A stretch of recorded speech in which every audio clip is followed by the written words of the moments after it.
Welcome back. Well, Zimbabwe recently announced that it would shift to the Chinese Yuan as its reserve currency. A reserve currency is a foreign currency that's held in large quantities by governments and financial institutions to pay international debts. Well, the US dollar and also the South African rand is also a legal tender in Zim after it abandoned the Zim dollar. To speak to us a little bit more about Zimbabwe using the yuan is Nadir Thokan, who is an investment analyst at 27/4. A very good morning to you. Thank you so much for joining us. Morning, pleasure. Thank you so much for your time. I'm just wondering, it is 27/4, ne? That's not right. 24/7. No, definitely 27/4. Mind games you're playing with us there. I see you. But let's talk a little bit about this move that Zimbabwe has taken. I mean, a lot of people are saying, oh no, now it means that China is taking over Africa, etc., etc. What exactly does it mean to take on another country's legal tender?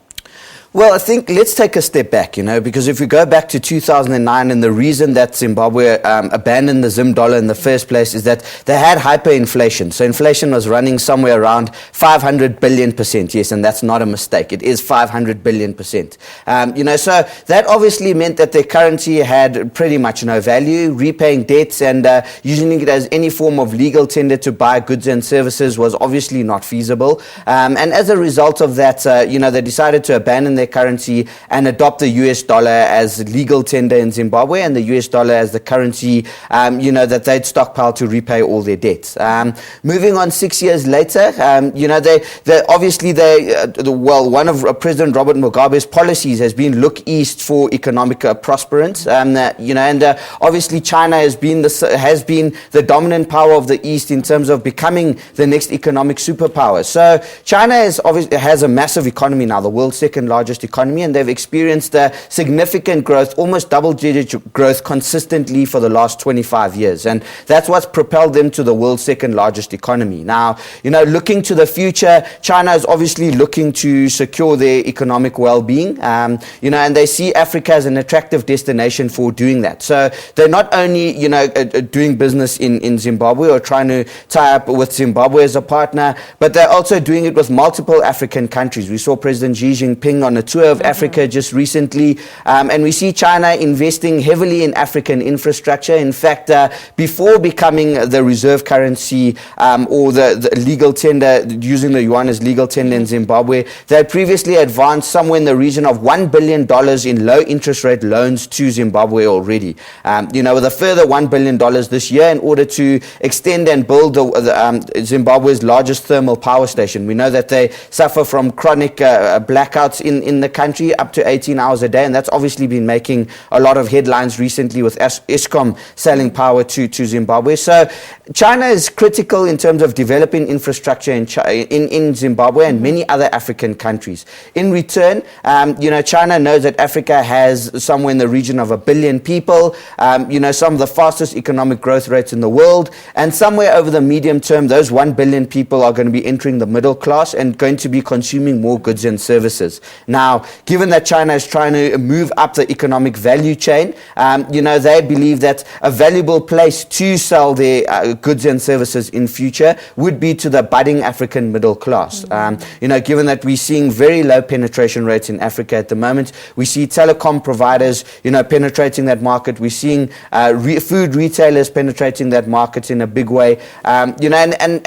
Should there be advances in terms of logistics in the African continent, there's a very attractive long-term story to be told over the next sort of 2, 3, 4, 5 decades as the middle class emerges. And that's really what China is looking to benefit off of. In terms of what Africa gets out of it, well, China wrote off $40 million of loans which were payable this month by Zimbabwe to China. Yeah. But in general, the increased trade activity will have positive spin-off benefits for Zimbabwe as well. We know that developing infrastructure in the country has positive economic spin-offs for them. It may create jobs. It will take care of the electricity shortages over the medium to long term, which obviously has positive spin-off effects for growth. But like I mentioned, China has broader economic aspirations across the whole of Africa.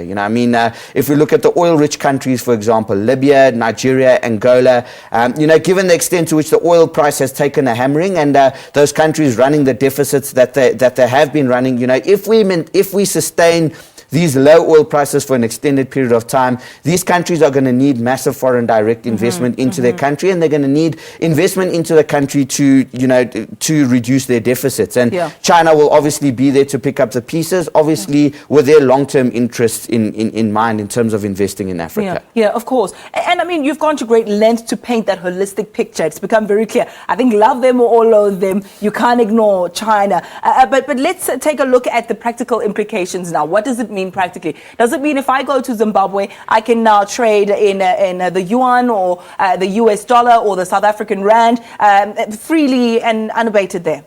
Well, legally, you can trade in all three of those currencies. Obviously, it's going to depend on how the market takes it up. So legal tender is willing buyer, willing seller, right? So the seller has to be willing to accept yuan as legal tender, and a buyer has to be willing to offer yuan as legal tender. So it's obviously going to take a while for liquidity to improve. I mean, the dollar and the rand have been entrenched legal currencies in Zimbabwe for the best part of 6 years now. So, I think it's going to take some time before liquidity in the yuan increases. But essentially, what this means is that there's a step up in activity between China and Zimbabwe. Be it trade activity over the long term is the goal. But, over the short term, we see the finance minister of Zimbabwe meeting with the Central Bank of China to discuss, practically how can they improve liquidity of the yuan in their country? How can they make it more acceptable as legal tender? And in fact, Beijing is going to great lengths in order to improve the status of the yuan in terms of a global currency. They've extended trading hours for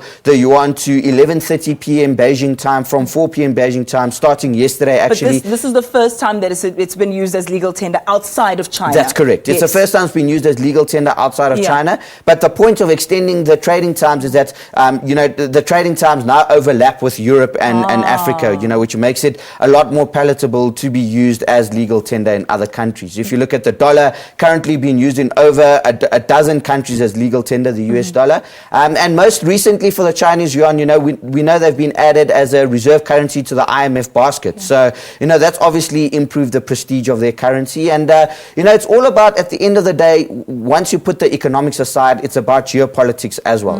China has ascended up the economic ladder very, very rapidly. They're now the world's second largest economy. They want to use their economic dominance to exert some sort of geopolitical influence. So and that's the name of the game. Do you think they've got their sights set on other dwindling economies to sort of rescue them and spread their influence of the yuan?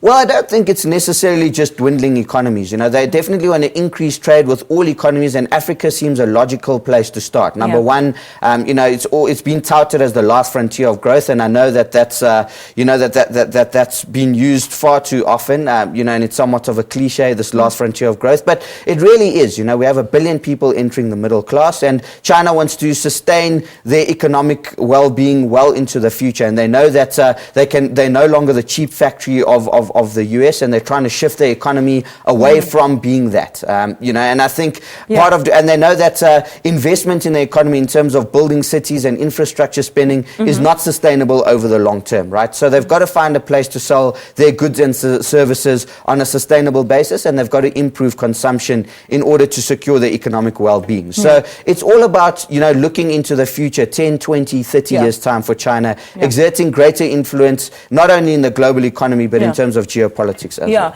And when it comes to economics, it's mainly about the facts and the figures. But one can't help to step back and ask about the sentiment surrounding that.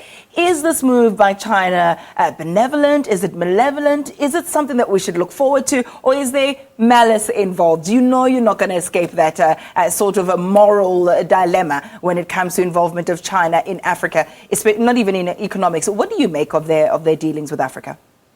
Well, there's obviously been a lot of talk recently, for a very long period of time, actually, and up until recently, that, China has been exploiting Africa, because it's so resource rich, and because China has been on such a massive infrastructure spending plan for the last 30 years. And, the economic benefits of the amount of resources which China has taken out of Africa has not filtered down into the African people, be that corruption in the various African countries, be that because because China has had a very dominant influence over African policy. That's a debate for another day. But I think in terms of China, no country is going to become involved in any economy or enter into any deal if it's not beneficial to them. Everybody is there to look after their own interests, and as long as those interests are mutually beneficial, as long as it creates jobs in Africa, as long as it sustains economic growth in Africa, we're talking about China sustaining foreign direct investment into these economies, building things like power plants, building things like roads, building things like rail networks, and I think the human rights discussion is a discussion for another day, and that's obviously something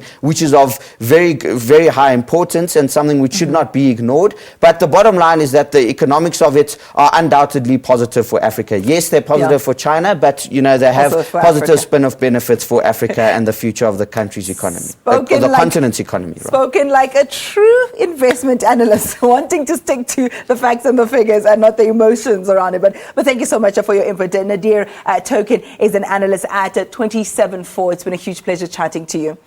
Let's take a quick ad break. There'll be time for